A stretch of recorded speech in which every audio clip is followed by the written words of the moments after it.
everyone, it's Emma from MSC Makes, and this is just a quick tutorial on what I consider to be the best way of working into your starting chain. So if you're a beginner, you're probably used to working into your starting chain with the front of the chain facing you like this, and you'll probably be used to popping your hook into the chain like this and then making your stitch.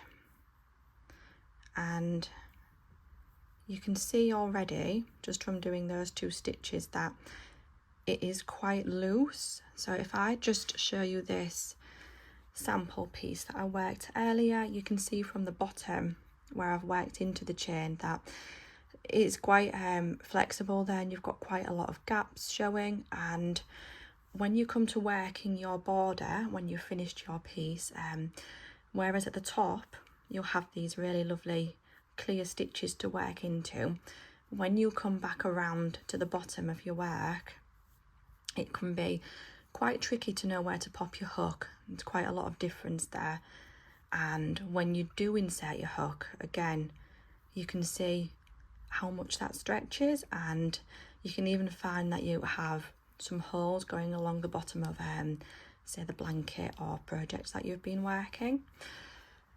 In comparison, what I prefer to do is work into the back bump of the chain. So I'll just quickly pull this out so I can show you. So instead of holding the chain like this with the front of those chains facing you, what I like to do is face it downwards like this, so that the back of the chain is facing upwards, and you can see that each chain has got this little bump going along the back.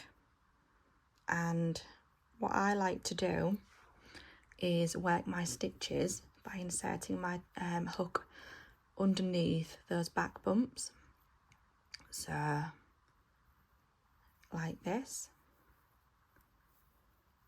So instead of being like this and working into the chain like so, it faces downwards and we go through that back bump there.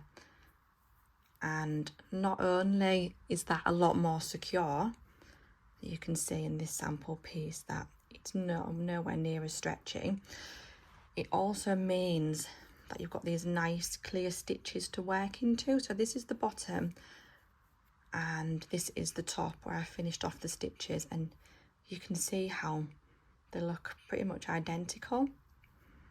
And just to compare to the first piece, you can see how it's much clearer. But also when you work your border, when you work into these stitches, you can see how much more secure it is and how much less stretch there is there, just in comparison to the first method that I showed you. So I hope that you found that helpful. Remember to turn your chain onto the side and work into the back bump there.